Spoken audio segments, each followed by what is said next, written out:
सानजा बिजिनि आन्चलिक सुरुपसिति प्रसार संसदनि बानजायनाय आरो सुरुपसिति प्रसार संसद सा सानजानि हांख्रायनायाव मैयानिफ्राय दिनै थामहिनबा 8 आरो 9 मे अक्ट' साननैनि जग्य आहुति होनाय शास्त्र सावरायनाय आरो गुरुदेव कालिचरन ब्रह्म आफानि बिथांनि जिउ आरो बिथाङा थांनाय 1860 मायथाइयाव जोनोम जानानै 1938 मायथाइसिम मा मावलांखो समाजाव मा बिहोमा होलांखो बिनि सायाव सावरायनानै जोङो 84थि गुरुदेव कालिचरन ब्रह्मनि थैनाय एबा गोसोखां सानखौ फालिदों।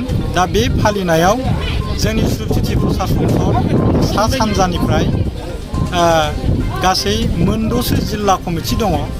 गसाइगाव, क'क्राझार, चिरां, गुवाहाटी, कामरुप मेट्र', बाक्सा बेफोर जिल्लानिफ्राय गोबां हाजार भक्तफोरा बेहाय फैनानै बाहागो लाफैदों आरो बे बाहागो लाफैनायनि गेजेरजों जोंनि दैदेनगिरिफोरा सुरुपसिति प्रसार संसदनि दैदेनगिरिफोरा गुरुदेव कालिचरन ब्रह्मआ बर' समाजखौ दानायाव मा हाबा मावलांखो आरो मा हाबा मावलाङोब्ला मा हाबानि गेजेरजों मोनसे समाज एबा हारिया जौगाखांनो हायो बेफोरनि बागै गुवारै सावरायनाय जायो। गुरुदेव कालिचरन ब्रह्मआ बै समाव लेखा फरायै बर'फोरखौ लेखा फरायनो होदोंमोन, साखोन सिखोन थानो रोङि बर'फोरखौ साखोन सिखोन थानो फोरोंदोंमोन, जौ दालों बुंदों, सिखाव दाखाव बुंदों, बांद्राय फन थाखा लानायखौ होबथादों। बिथाङा गोबां बिथिङावनो रांखान्थि, समाजखान्थि, थुनलाइ, सोलोंथाइ बेफोर गासैबो बिथिङाव खामानि मावलांदोंमोन। दा जोंनि सुरुपसिति प्रसार संसद सा सानजाया गुरुदेव कालिचरन ब्रह्म आफाया थांनानै थानाय समाव जिखिनि हाबाफोरखौ मावलांबाय आरो जिखिनि हाबा मावनो जोंखौ फोरोंलांबाय, बे फोरोंलांनायफोरखौ मावोब्लादि जोंनि समाज एबा बेक्तिगत भाबै मानसि जाथिया दावगाखांनो हागोन जों बेखौ फोथायो।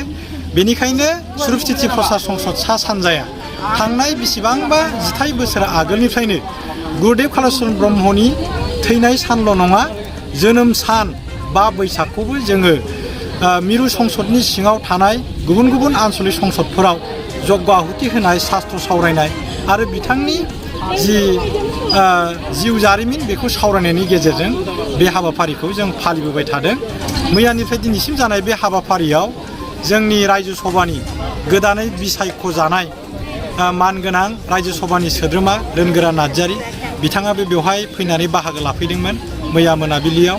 आरो नैबे चिरां जिल्लानि सिङाव थानाय मानास सेरफां बिटिसिनि जि समस्ति बिनि MCLA दा EM जाबाय धनन्जय बसुमतारी बिथाङाबो बाहागो लाफैनानै जोंखौ माने इयुननि समाव मदद होलांनायनि बाथ्राखौ बुंदों।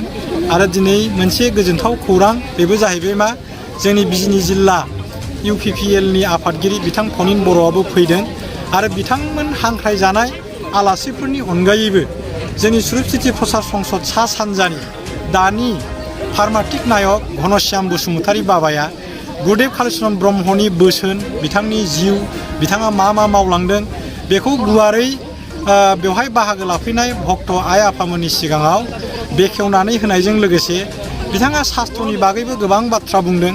बेवहाय बाहागो लानाय जोंनि बिमा बिफा, गारजेन बिथांमोनखौ गावनि गथ'फोरखौ माबायदि सोलोंथाइ होयोब्ला बिथांमोनखौ माने मोजां लामाजों लांनो हागोन बेफोर गासै खोथाफोरखौ गुवारै सावरायदों। आरो बिथां फार्माटिक नायक घनश्याम बसुमतारीनि अनगायैबो जोंनि सेनियर प्रसारक प्रबिन कुमार ब्रह्म, टेपेश्वर ब्रह्म, चरण ब्रह्म, रामचरण बसुमतारी बिथांमोनहाबो दिनैनि बे हाबाफारियाव बाहागो लानानै शास्त्रनि बाथ्राखौ गुवारै सावरायनानै फोरमायनानै होनायजों लोगोसे गुरुदेव कालिचरन ब्रह्मनि जि इम्परटेन्स, बिथाङा बर' हारिखौ माबोरै रैखा होबोदोंमोन बेनि बागै गोबां गोथौ आरो गुवारै सावरायनाय जायो। जाय हक फंसे रावजों मैयानिफ्राय दिनैसिम 8 आरो 9 मे अक्ट'आव जानाय साननैनि हाबाफारिजों खुंजानाय गुरुदेव कालिचरन ब्रह्मनि बे 84थि थैनाय एबा गोसोखां सान फालिनायखौ जों फंसे रावै गाहामै गाहाम जाफुंसारबाय होननानै बुंनो हायो। नोंथाङा सरखारि साख्रि नागिरदोंना? नोंथांनि थाखाय मोनसे गोजोनथाव खौरां।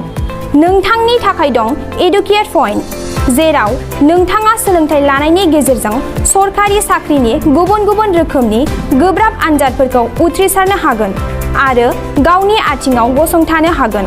बे एडुकेयार पइन्टआव नोंथांमोना SSC, bank PO, bank clerk, bank SO, UPSC, FSC, defence, railway, state, state, insurance, AAO, ADO, एसिस्टेन्टजों लोगोसे स्टेट लेभेल जब आरो माखासे सरखारि साख्रिनि आनजादाव गोनांथि जानाय आयदाफोराव सोलोंथाइ लानो हागोन। मख'नो गोनांदि बे सोलोंसालियाव साख्रिनिल' नङा, बेयाव MBA आरो सैनिक स्कुल बायदियाव एडमिशननि थाखाय एन्ट्रेन्स होनो थाखायबो सोलोंथाइ लानो हागोन। बे सोलोंसालियाव गाहाम थाखो खथानि सुबिदा दं आरो सम मथे नोंथांनि सोलोंथाइखौ बे सोलोंसालियाव होनाय जागोन। बेखौबो मिथिनांगोन दि बे एडुकेयार पइन्टआव सोलोंथाइ लानानै बावैसो 2021-22 इं मायथाइनि एसएससि जिडिनि आनजादाव गासै 11 सा सोलोंसाफोरा उथ्रिसारनो हादों। बारा नङा, गासै 15,000 रांजोंनो नोंथाङा बे सोलोंसालियाव 6 दानसिम सोलोंथाइखौ लानो हागोन। बे सोलोंसालिया क'क्राझार, बरपेटा रड, गवालपारा आरो बङाइगावआवबो दं। क'क्राझाराव सोलोंथाइ लानो गोसो गुदुं जानाय सुबुंफोरा 70020261333 9101 536360 70020261333 9101536360